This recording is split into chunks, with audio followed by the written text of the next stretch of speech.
In this video, we're going to explore concurrent instruction at the secondary level, and we'll see strategies that can be used to increase engagement, connect students, and ensure that learning is happening. I have found that what is most effective this year is a 4-block system.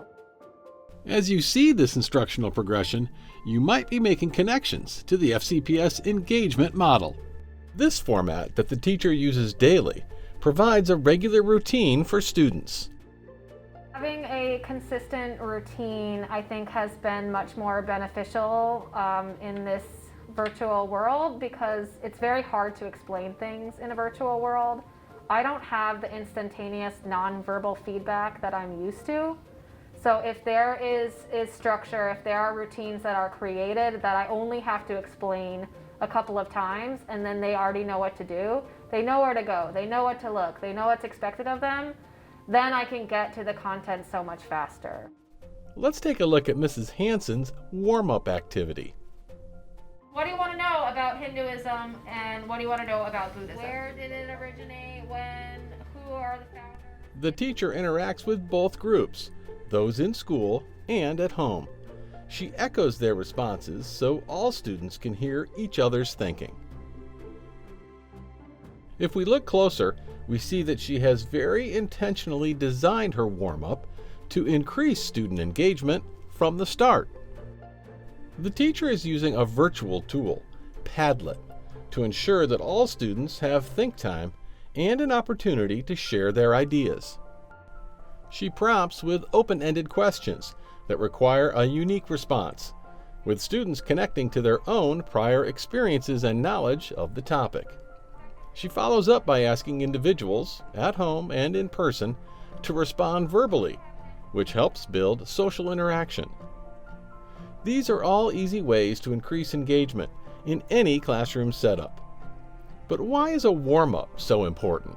So I've noticed with my little login questions that I'm able to connect with students on a personal level. Like that's a lot of what's missing in the physical environment is that back and forth banter. And it's hard to recreate that online. If you can make that little connection, then they feel like they belong and they feel like they want to be involved in class and be engaged and do the learning. What does the teacher's active learning blocks look like?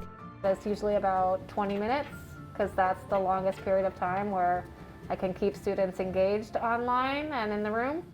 I change up those activities. So sometimes the first activity will be giving out information or notes or something. And the second activity, I always try to use some kind of group work.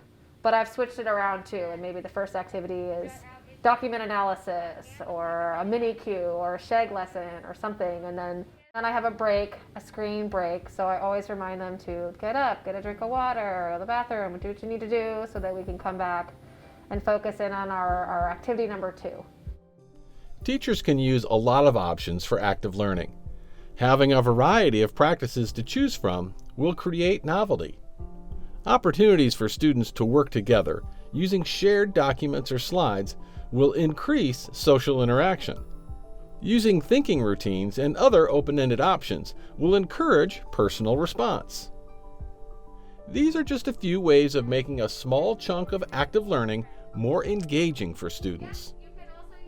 We've been looking at a social studies class, but similar practices could be used in any subject. Let's take a look at other schools to see options that teachers could use to keep students engaged in a concurrent classroom. Teachers could use a short lecture, interacting with both groups at home and in school.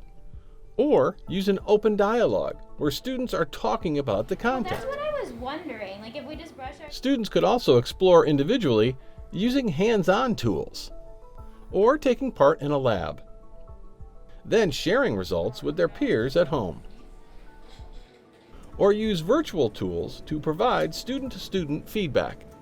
Another option might be interactive documents or collaborative projects using shared slides with built-in formative assessments to check for student understanding. Each of the samples, regardless of subject, was made to engage students, encourage collaboration, and in most cases, put students into small groups. so the teachers can better support individual needs. In the middle. Okay? So keep going. When the kids are in small groups, it allows me to go to each group one at a time and check in with that group and see where the need is or the redirection is needed on a personal level, on a small group level, so that I can cater my instruction to what specifically is needed in that group. Hey, group 2, what's up? Hi, you gonna turn on your mic and say hi to me? I'd love to hear you. Hi. Hi, Trinity. Hi, Presley. Where's Monse at? Small group learning allows the teacher to schedule regular time to check in with students, build relationships, assess, and support student needs. Category. And then we always end with some kind of closure, some kind of exit ticket. This helps build students' reflection and metacognitive skills and provides teachers with formative assessment data to help inform next instructional steps. These are some ways that teachers are tweaking their instructional practices to meet the new challenge of concurrent instruction. Student engagement, social interaction, assessment, and relationships are the foundations of what a teacher does in any classroom experience, virtually or in person, to meet the needs of students. Yes, good job. My teachers have helped us build relationships online through having breakout groups and things where we can actually interact and talk to our peers even while it's online, and just having like activities where we are collaborating and talking together and trying to figure out and learn new things together instead of individually.